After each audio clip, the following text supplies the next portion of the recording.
Oke, Assalamualaikum warahmatullahi wabarakatuh.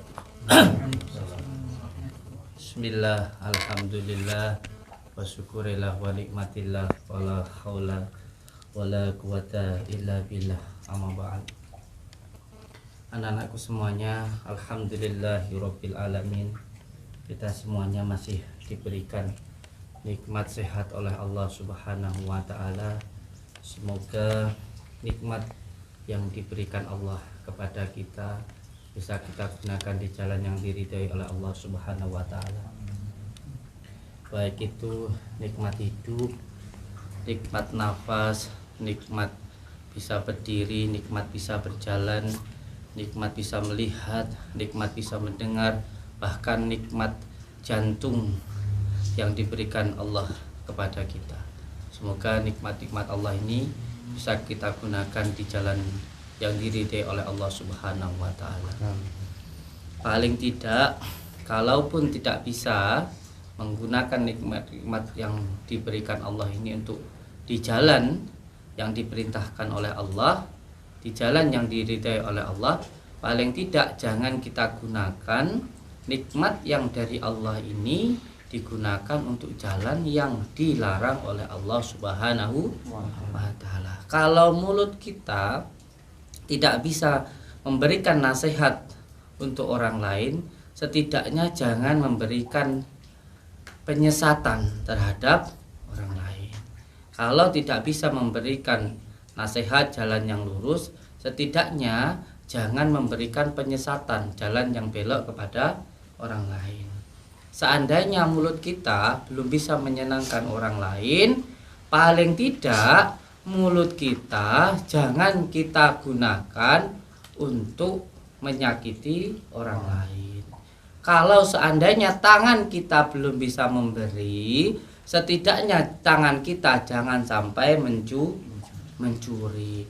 Kalau mata kita belum bisa memberikan manfaat untuk batin kita, melihat sesuatu hal yang baik, contoh yang diperintahkan Allah untuk membaca Al-Quran, kalaupun belum bisa, mungkin karena waktunya dan lain sebagainya, paling tidak matanya jangan digunakan untuk menghijab batin kita, untuk mengotori batin kita, yaitu melihat film porno dan lain sebagainya. Kalaupun telinga kita belum bisa kita gunakan untuk mendengarkan sesuatu hal yang diperintah Allah, seperti mendengarkan nasihat para alim ulama, para kiai, untuk mendengarkan ngaji. Kalaupun belum bisa karena waktunya, keadaannya, tempatnya, paling tidak telinganya jangan digunakan untuk mendengarkan sesuatu hal yang dilarang oleh Allah Subhanahu wa taala. Contoh mendengarkan ghibah dan sebagainya. Apapun alasannya, apapun argumentasinya, ketika diri kita mendengarkan atau ada orang yang berbicara tentang keburukan kita, apapun alasannya, dengan dalih untuk edukasi, dengan dalih ini sesuatu hal yang nyata apa adanya, tetapi apakah sesuatu yang nyata, apakah sesuatu hal yang apa adanya itu boleh dibicarakan kepada setiap orang? Tidak. Seperti yang dikatakan oleh Imam Syafi'i, bahwa ketika kamu menasihati seseorang atau kamu dinasihati oleh seseorang secara langsung, ini tandanya orang itu benar-benar ingin menasihatimu. Tetapi kalau ada orang yang notabene-nya katanya ingin menasihati kita, tetapi membicarakan di depan umum, pada intinya dia ingin menghina kita, dia ingin mempermalukan kita. Siapa sekarang di dalam rumah tangga, di dalam sebuah keluarga, di dalam sebuah organisasi yang tidak ada buruknya? Mana ada wanita, istri kita dalam keluarga yang benar-benar sempurna seperti harapan kita ada? Tidak akan ada. Walaupun kita nikahi seluruh wanita yang ada di dunia, nggak akan ada yang sempurna. Yang ada itu saling menyempurnakan. Dan apabila memang sudah menjadi qodratullahnya Allah, kita itu berpisah, tapi jangan sampai kalau memang harus berpisah, kalau memang berpisah itu diizinkan oleh Allah, tetapi yang paling dibenci oleh Allah itu adalah perpisahan, perceraian. Apakah ketika kita bercerai kita tidak bisa move on? Apakah kita ketika bercerai terus kita menjelek-jelekkan istri kita, membuka aibnya, wah barangnya mambu seumpamanya, wah kalau tidur ngiler seumpamanya, wah begini begitu. Apakah kita juga tidak punya kekurangan? Apakah kita juga mau kekurangan kita itu terus dibicarakan oleh istri kita? Kalau memang sudah tidak bersama, ya sudah tidak apa-apa. Tetapi jangan sampai membuka keburukannya masing-masing. Makanya ketika ada orang yang berpindah agama ke Islam seumpamanya, kemarin itu ada yang datang ke pondok saya, lalu beliau masuk ke dalam Islam, lalu beliau mulai membuka celah-celahnya, jeleknya agamanya yang dulu. Apakah saya izinkan? Tidak boleh, tidak saya izinkan. Tidak, seperti itu namanya tidak move on. Dia keluar dari agamanya, masuk ke agama kita, ya sudah. Berarti memang dia mendapatkan hidayah. Tapi tidak perlu membicarakan agamanya yang dulu, kejelekan agamanya yang dulu. Karena pada hakikatnya ketika kita membicarakan keburukan orang lain, pada hakikatnya kita membicarakan keburukan diri kita sendiri. Ketika mulut kita berkata sesuatu hal yang kotor, pada hakikatnya itu menandakan kotornya hati kita. Lalu muncul argumentasi, agama saya memang dulu nggak baik kok seumpamanya. Umpamanya agamanya itu Z, agama saya itu nggak baik. Nyatanya agama saya nggak baik, makanya saya masuk Islam. Tapi tidak perlu kamu sampaikan. Dan kalau ada orang alim ulama atau ustadz siapa saja yang ketika ada orang masuk Islam lalu dia mengizinkan orang yang mu'alaf masuk Islam itu menjelek-jelekkan agamanya, itu sama dengan dia menjelekkan agamanya sendiri. Tidak boleh seperti itu. Walaupun dengan hakikat mengatakan, semuanya dia mengatakan, memang benar agama saya jelek, makanya saya masuk Islam. Tapi itu pun juga tidak boleh disampaikan. Tidak ada sesuatu hal yang sempurna di dalam dunia ini. Maka kamu tidak sempurna, orang lain juga tidak sempurna, maka jangan sampai membicarakan keburukan orang lain. Adanya kita itu untuk saling menyempurnakan. Siapa yang ada di dalam dirinya, mulutnya berbicara yang buruk, memang dia sendiri adalah orang yang buruk. Apapun itu tendensi dari omongannya, apapun alasannya. Jadi untuk anak-anakku semuanya, satu prinsip yang perlu untuk sampean pegang. Dan ini yang menjadi prinsip saya, bahwa saya itu kelihatan baik karena Allah masih menutupi aib-aib saya. Ini demi Allah, bukan konten. Memang sesuatu hal yang direkam oleh video, oleh layar, oleh kamera itu adalah menjadi konten. Tapi tidak semuanya konten. Apakah ketika kamu cangkol, kamu kerja nyangkol di tempat kamu sendiri, direkam, apakah itu dianggap konten?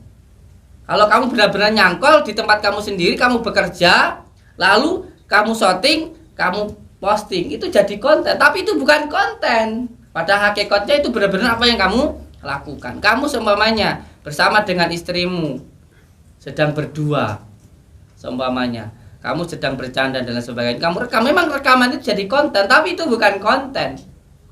Jadi ini yang perlu untuk dipahami, mana yang tuntunan, mana yang tontonan.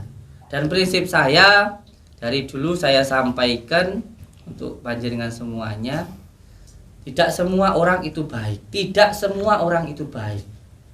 Tetapi apapun keadaannya, kita harus tetap baik kepada orang. Apapun alasannya, kita harus tetap baik kepada orang. Karena kebaikan itu harus atas dasar kesabaran dan juga keikhlasan. Kalau kita berbuat baik hanya karena konten, kita berbuat baik hanya karena orang, pada akhirnya yang kita dapatkan hanyalah kesia-siaan. Contoh, umpamanya ada orang yang datang, atau sampean itu baik sama orang, sampean baik sama tetangga. Kalau sampean baiknya itu hanya karena manusia, ketika sampean punya panen dan ngasih ke tetangga panen, sampean panen nggak dikasih, sampean akan sakit hati. Sampean punya teman, sampean dapat kiriman dari orang tua. Kalau baiknya hanya karena teman, hanya karena manusia, nanti sampean ngasih sesuatu ke teman, temannya sampean dapat kiriman dari orang tua, sampean nggak dikasih, sampean sakit hati. Sampean baik sama mertua, tapi delalah mertua ada yang membanding-bandingkan sampean dengan menantu yang lainnya, sampean akan sakit hati. Bahkan ada seorang yang datang ke saya, Gus, ini gimana saya baik sama mertua saya, tapi kok saya itu malah dibanding-bandingkan, saya harus bagaimana? Kamu harus tetap baik sama orang tua kamu. Terus bagaimana kalau semuanya baik sama orang tuanya sudah pikun, sudah gampang lupa.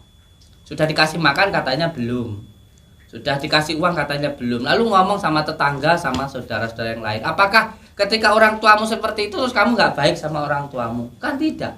Sebab kebaikanmu itu untuk mencari ridha Allah Subhanahu wa ta'ala, bukan untuk manusia saja. Seperti apa yang kita lakukan saat ini. Ketika kita sudah berbuat baik, lalu orang itu nggak baik sama kita, ya nggak apa-apa. Kalau semuanya pun ada orang yang membicarakan keburukan kita, nggak apa-apa. Kita bersyukur saja. Setidaknya bukan kita yang membicarakan keburukan orang itu. Ada sesuatu kesalahan yang sangat disukai oleh Allah Subhanahu wa ta'ala. Apa itu? Contohnya, ada seorang ibu punya anak 4. Yang 3 merantau ke Jakarta, yang 1 di rumah. Tentu yang di rumah ini akan banyak kesalahan sama orang tuanya. Kenapa? Ngasih makan kadang salah, ngasih minum kadang salah. Karena apa? Karena baiknya itu dia berbuat sesuatu, tapi dia lebih baik daripada yang jauh. Ini kesalahan yang disukai oleh Allah Subhanahu wa ta'ala. Kita mendoakan orang ada kesalahan ini dan itu, tapi harus tetap kita lakukan. Karena kesalahan yang kita lakukan, kita melakukan sesuatu hal yang baik. Sekarang orang sholat tapi salah, seumpamanya bacaannya salah, ada rukunya yang kurang, itu kan salah. Tapi salah di dalam sholat lebih baik yang mana daripada orang yang tidak sholat? Lebih baik sholat tapi salah atau lupa, dia menjalankan sholat daripada orang yang tidak melakukan sholat. Kamu ngasih katanya salah, daripada orang yang nggak ngasih, bagus mana? Mending yang ngasih tapi salah. Mungkin kamu ngasih salah orang, atau mungkin uangnya kurang banyak, atau mungkin bahkan ada sombongnya, nggak apa-apa daripada yang nggak ngasih sama sekali. Nah, seperti apa yang kita lakukan ini, yang penting kita berbuat baik saja. Apakah orang itu buat baik atau tidak, sudah itu pada hakikatnya kita kembalikan ke Allah Subhanahu wa ta'ala. Ada orang yang datang ke kita terima, ada yang pengen ngabdi, kita terima. Kalaupun sudah kita terima, ternyata dia tidak baik kepada kita, yaitu urusannya dia dengan Allah, bukan dengan diri kita. Yang penting kita berbuat baik kepada Allah. Semuanya akan akan terbukti pada akhirnya. Emas akan tetap emas, kotoran akan tetap kotoran. Dari satu persatu yang sudah terjadi di kita, pernah kita berbuat sesuatu? Tidak. Allah sendiri yang bergerak. Ada yang masuk ke tempat kita lalu keluar menjelek-jelekkan kita, Allah yang memberikan keadilan sendiri.